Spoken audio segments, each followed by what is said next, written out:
We're going to move on to a new shot now, and we're going to do a shot of Brussels sprouts. So for this one, I want to set the environment where we've got a really kind of dark, moody feel. I want to shoot the Brussels sprouts in a cast iron pan. I'm going to put them on this old antique French baking pan, and I'm putting that onto a dark painted wood surface. So the whole thing is very moody, very dark, and it's going to be kind of monochromatic in its feel, but we're going to have these Brussels sprouts that are really going to pop off of the pan. We were working with the other shots with natural light, and now we're going to mimic natural light. So let's talk about natural light and the way it's working. It is the sun, a spectral source, a long way away, traveling quite some distance, and hitting something diffuse, whether it's the clouds or a tree or a pavilion roof. It's giving us that kind of diffuse light as it's coming through. That's what we want to mimic when we go to strobe. So in order to mimic natural light, I'm going to go with my Para 88. This is a great parabolic reflector. It's nice and tight and gives a good throw of light. One of the things that's also really beneficial about this particular parabolic is it has a shaft that allows me to bring the light further or closer into the center of the parabolic so I can focus the light even more. So I'm going to actually take it all the way into its tightest portion on the parabolic, and then I'm going to drop some Rosco Lux in front of it. I'm probably going to use 3010, which is kind of my go-to Rosco Lux diffusion, and that's going to kind of mimic what's going on with cloud cover. So we've got a light source that has direction and is going to give a shadow, but it's also going to be soft. It's not this harsh light like the real sun would be, or just a reflector coming right out. It's been diffuse. It's going to help give us that kind of airy, light, romantic feel that we want to go for in shooting food. The other thing I'm going to do is I'm going to keep my camera angle a little bit low. I really don't like shooting food up above. I think it looks pretty bad. I usually come down below the 45-degree angle mark and even further. I want food to feel good and big and impactful and like delicious, and you want to do that by lowering the camera angle. If you think about it and you start looking at food photography, you will not see much food photography that starts from the viewer's point of view if you were an eater. You're not really looking down on the food so much. There are some down shots that work very effectively in food, but it's usually a grouping of things. You've got, multiple dishes, you're kind of looking down on a table where the details of the dish aren't that important. When you come a little bit lower, you make the food heroic and you also see the details of it. So now that we've got this environment kind of picked out where we know we're going for a dark, moody feel, I'm going to throw in some stand-in Brussels sprouts. This is what I do all the time.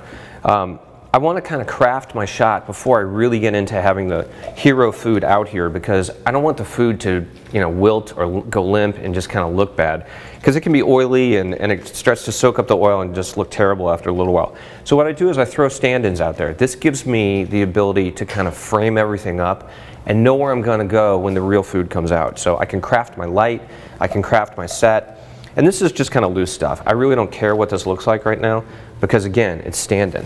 So now that I've got that going a little bit, we're going to go ahead and start to work on our light. I'm going to fire up my Broncolor, the Para 88. This is a pretty tight light source. And I'm going to make it even tighter. I'm going to pull this, I'm going to adjust the light in here. You can see it can go back and forth on the internal shaft of the Para, which is really nice because it allows me to focus the light even more. So I'm going to make it nice and focused, just like the sun is. And then I'm going to throw on my Rosco diffusion.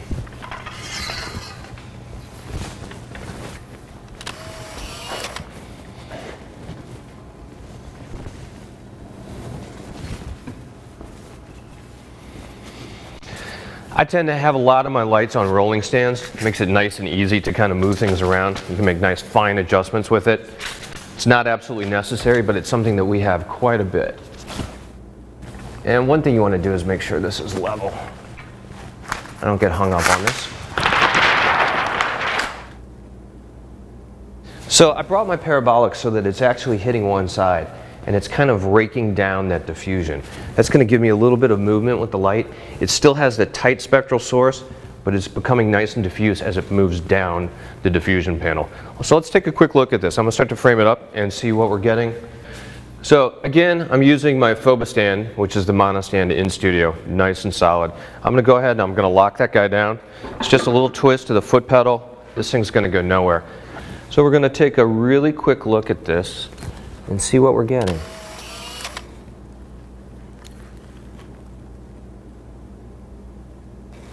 And remember, this is just my rough-in, so I'm just going to start here and take a look at what I'm going to get. Now that I'm shooting strobe, I'm going to change my camera settings quite a bit. I'm not going to be picking up ambient light. In fact, I want to remove any ambient light. So I'm going to go down to 1/25 of a second in order to sync with my power pack. I think that's probably a pretty good spot for this. This is going to be dark, but the Brussels sprouts are light on their interior. We're going to brown them a little bit. We're going to kind of caramelize them when we get ready to do the real thing. So I don't want them to go too dark, but right now I want to make sure that I don't blow them out either. So let's take a really quick look at this and see where we're kind of headed with it.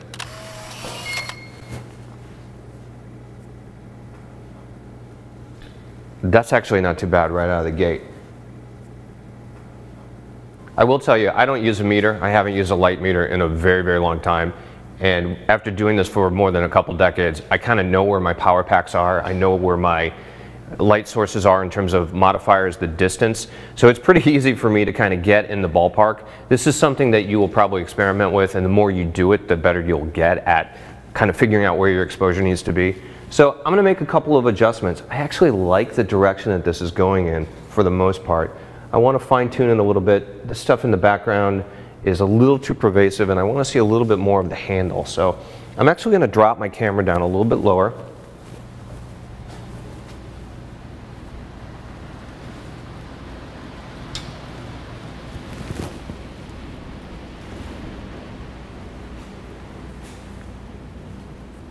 And just fine tune this a little bit.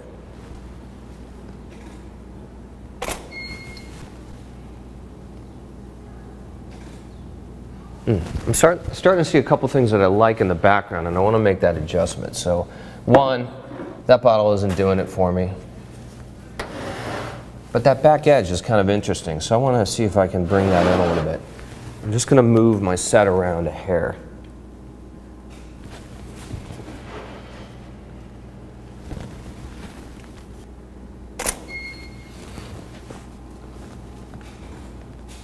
That's not looking too bad.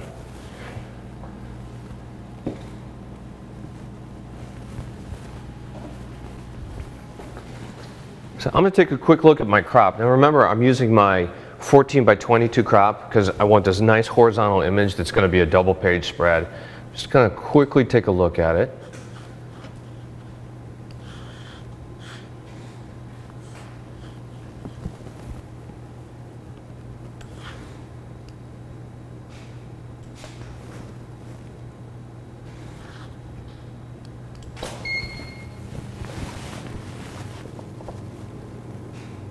That's starting to get better. I like the fact that I've got this little bit of a line back here, a little bit of definition from the French baking pan. It's starting to mimic what's going on with the shape of the cast iron pan. I like that. I really like this hit of light that's just kind of glaring and coming through. I want to get a little bit more something up in the background just to give us a little bit more interest. So I may bring this bottle in here to break it up a hair. Kind of affect that light. Let's do another capture. So I like the direction that this is going in. The bottles and back are just creating a little bit of reflection kind of washing down into the background. I really like this reflection. Some of the base of the glass is a little bit hot, so I'm probably going to want to knock that down. And it might be something simple as putting a little bit of fabric in the background. Again, to give it a little bit more texture, but maybe kind of drop that glass down in exposure a little bit. A couple of things I'm really liking here. But I definitely want to make some adjustments. We need to add a little bit of fill light. The front of this is going really dark. Now, you might wonder why I'm backlighting this. Food photography, almost always, without exception, looks much better when you backlight it. Food becomes more appetizing, the environment becomes more interesting. When the light is wrapping around from the backside and then you fill in the food, it winds up leading the eye back. And it makes you think, okay, where is that place? I want to know where that place is. I want to have that meal in that place. And it makes food more heroic as you get the light to wrap around it. So that's something you want to keep in mind. You will see me add light in the foreground without question, kind of filling in and giving the food a little bit pop. But all of my light sources are going to come from behind. I even did that in the shots with the natural light. I had it so the food was backing up to the window just a little bit, and that light was kind of raking around it, and then we were filling back in. As I'm looking at this, I need something back there. It's just not quite right yet. So I've got a bunch of props behind me, and I'm going to grab a couple of things and maybe start to take a quick look and see if something doesn't spark my interest. In fact, these things are really cool, these little old metal containers. They're like sifting screens for nuts or something. I don't know where they originated, but I think that they're kind of interesting. So I might want to take a look and see what this looks like. So there are things that I need in order to make things work. If that's not going to work, that's going to drive me crazy. So I have a bunch of little wedges and pieces of plexiglass and things that I can use in order to make things work on set. One thing's leveled out.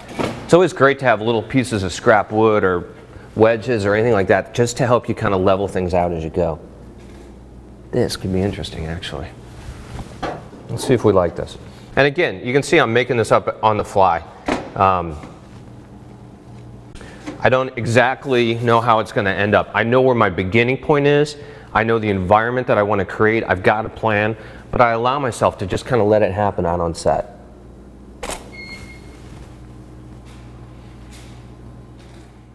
I kind of like that. It's giving me the feeling that, okay, both the cooking and the prepping and the presentation are all happening in one spot, and I like that. So I'm going to keep that element in there.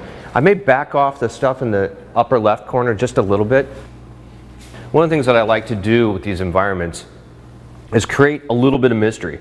I don't want to show the entirety of the scene because I want the viewer to have to imagine where they are. I want them to have to think, okay, what does the rest of that place look like? And that's a little trick that's really important to do. When you create question, when you make people stop and think, you've got them hooked. If you just create a pretty image that has no hook, people are going to go right by it every time. So you want to put in these little elements that are going to cause people to question. You want them to think, where is that? What does the rest of that place look like? Where's the rest of that dish?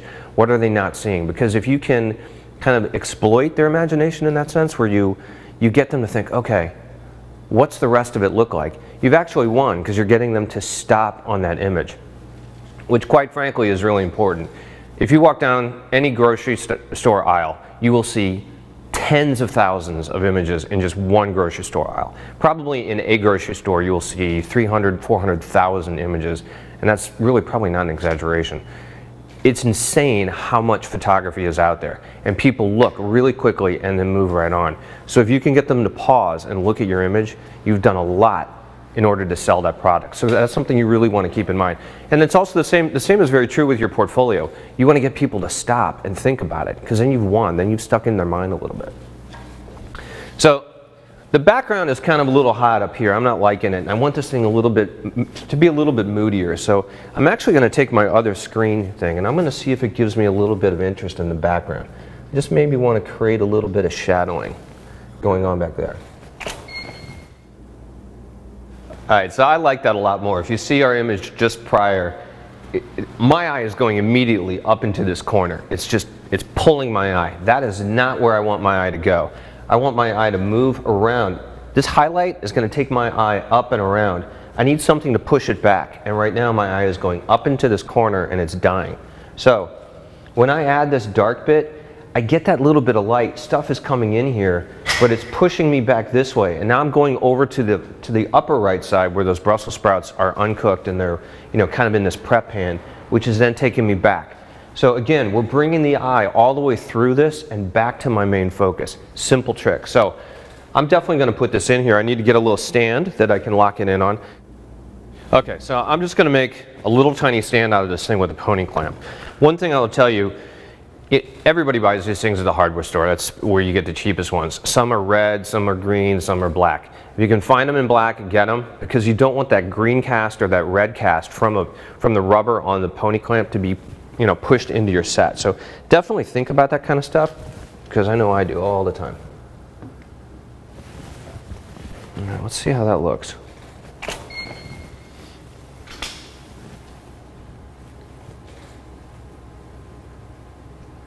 Ooh. And I like it even more. If you see the first one, it was really kind of dark right there in the middle.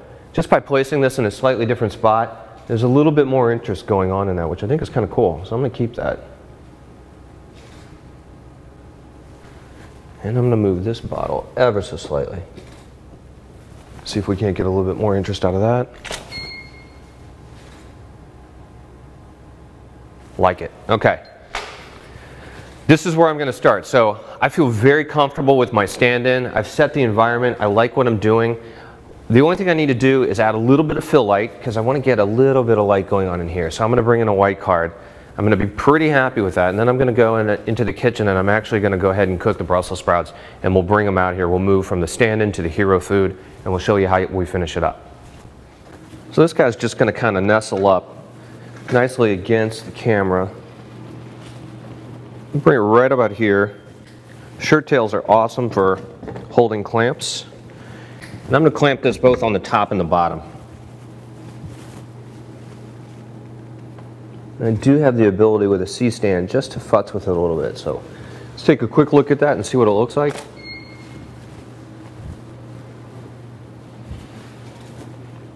Ooh, that's nice.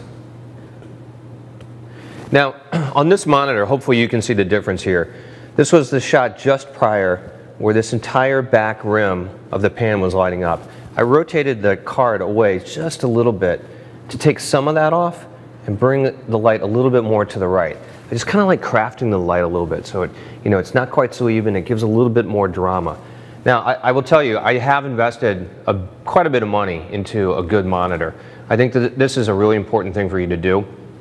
When we go on location, we're not going to take this with us just because it's too bulky and it's a little bit cumbersome on location.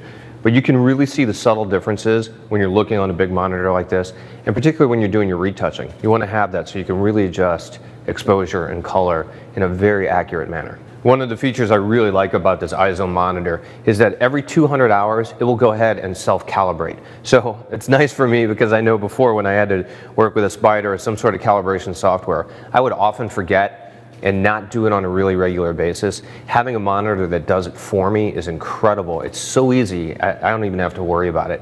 The other thing that's nice, because I have studios in both St. Louis and Chicago, and I have multiple monitors, I don't have to worry about each monitor, when it's going to be calibrated, what's going to happen to it, if its color is shifting. I can actually let the monitor take care of itself by buying one of these self-calibrating monitors. It's well worth the investment. It's not as much money as you would think. It's a good chunk of change, but without question, a good monitor is going to go a long way in helping you read color, learn exposure, and really kind of fine-tune your images as you work on them. I'm pretty happy with this, and now that I've kind of gotten everything locked in, I'm just going to double check a couple things. Like, I'm going to make sure my camera is locked down, because I had my rotating collar a little bit loose. I'm just going to lock the camera in. And the other thing I'm going to do is I'm going to block my set. And what I mean by that is I'm going to take blocks and I'm literally going to mark where this pan is. I'm going to take everything out because remember, this is stand-in food. This is not the real stuff. I'm going to take everything out of it. I may need to take the pan off and clean it out, and if I do, I'm going to have those blocks there because it's going to allow me to put my set right back together exactly how it was. Huge time saver, something super, super simple, but well worth it. So just a few weights will allow me to do that. One other thing you might want to note is kind of exactly how you do things. So I've got 3 weights going around it, which will tell me the position of the pan relative to the set, but I also want to see exactly where that handle is. So I'm just going to put a little marker under there. That tells me when I come back, I can line that up exactly how I need to be, and I can get right back to shooting. Now it's time to hit the kitchen where we're going to cut and cook the Brussels sprouts, and we'll bring the hero food out here and we'll finalize this shot.